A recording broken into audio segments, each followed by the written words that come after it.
when COVID started, we effectively lost the ability to interact with our customers, our suppliers, and some of our partners. So when at the time Ringmechanika had been cancelled, we decided to create this event called Ringmechanika. So it was a way to bring customers to site, bring our partners to site, and talk about latest innovations, latest services, and get together. And we think at Ring it's really important to have those face-to-face interactions. We find that you come up with more ideas, more collective opportunities. So we just think that's really important. So Ringmechanika started now 3 years ago, and this is our third event today, which has been a great success. The 50th anniversary today, yep. So company started in 1974 by a chap called Danny Rivlin. And as we talked about today, I think some of those fundamentals from 50 years ago stay with the business today. Danny started the company by focusing on mechanics, their needs. At the time, mechanics bought all their auto bulbs from a handful of suppliers, but he recognised that there was more that could be done from the supply side. And I think that inquisitive nature, that desire to find solutions for customers stays with our business today. It's intrinsic to the Ring DNA, and no doubt remains from the foundations of Danny when he started the company 50 years ago.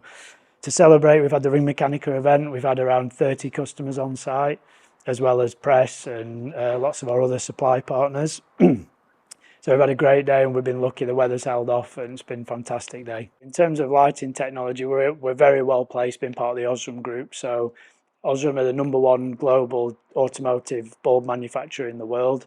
We were acquired by Osram in 2019. So we're very well placed to take advantage of their global facilities and innovations. When we look at the lighting category and how that's developed, obviously one of the biggest changes over the last 10 years, I would say, has been around the quality of performance bulbs. So brighter and whiter traditional lamps. But actually now, as we move into the next phase, we're talking more about LED retrofits. So we know that from a traditional bulb perspective, we expect the aftermarket to decline roughly by between 5 and 6% every year, as more new cars now are made with fitted LED homologated lamps, and all vehicles that have been scrapped typically are traditional halogen fitment.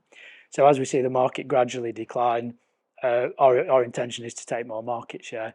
In terms of the technology, I think the next big thing that we will see is LED retrofit, and it's already available in the UK.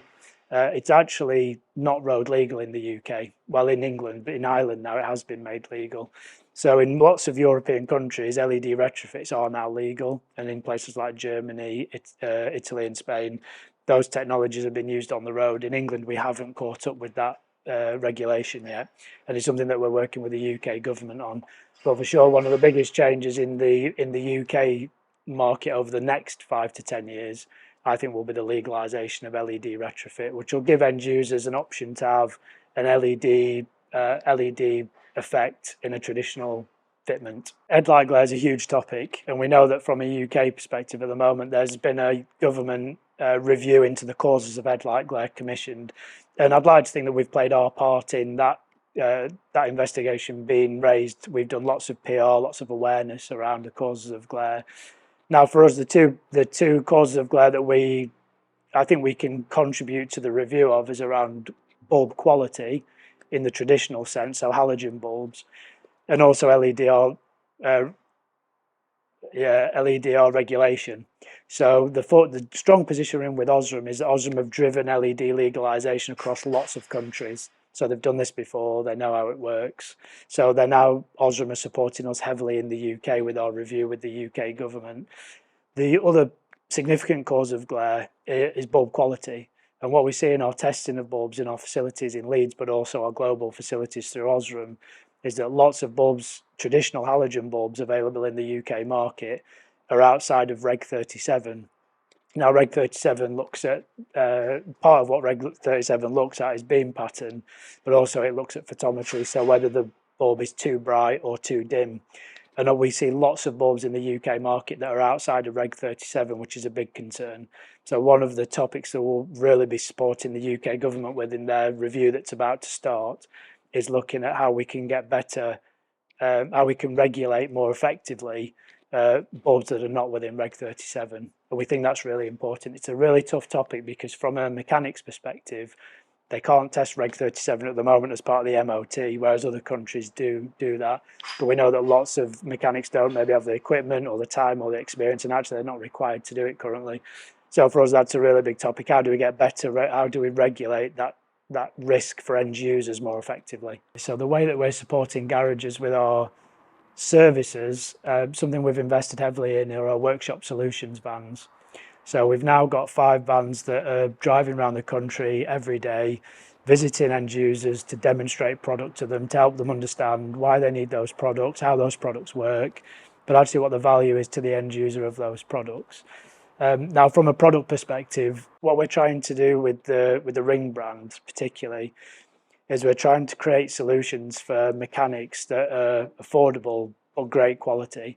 And if we look at, say, the battery care category as an example, we have a number of competitors who are market leaders, and there's no question about that. They've been in the category for a long time, fantastic product, super expensive. And we know that through speaking to garages and technicians, that often they can't afford that equipment. So when they have vehicles into garage, they aren't maintaining batteries for diagnostic work. They can't recharge batteries. They're not testing batteries as a service. What we've tried to do at Ring, we've developed a battery care range, which is great quality, but fantastic value. So it's affordable, so that garages can buy that equipment and then it can actually start to provide those services to end users, but also during diagnostic work, importantly, make sure they're maintaining their batteries so they don't get erroneous outcomes. I think for sure we're seeing, EV is a big topic, isn't it? And we see that EV is growing. For us, we launched our EV range around 2 years ago, and being open, that's really started to move quickly for us now. It was a little bit slow to start, and I think speaking to many garage customers over the last year, I think lots of garages are sort of probably a little bit cautious of EV and stepping into that market. Lots of people are busy enough without entering into EV. But I also think, the alternative fuels, hydrogen, synthetic fuels, we'll see more of those kind of technologies coming through. Whilst EV is great, I think from an infrastructure perspective, we've got some catching up to do compared to countries like China, where they're obviously much quicker than we are to adopt that kind of technology.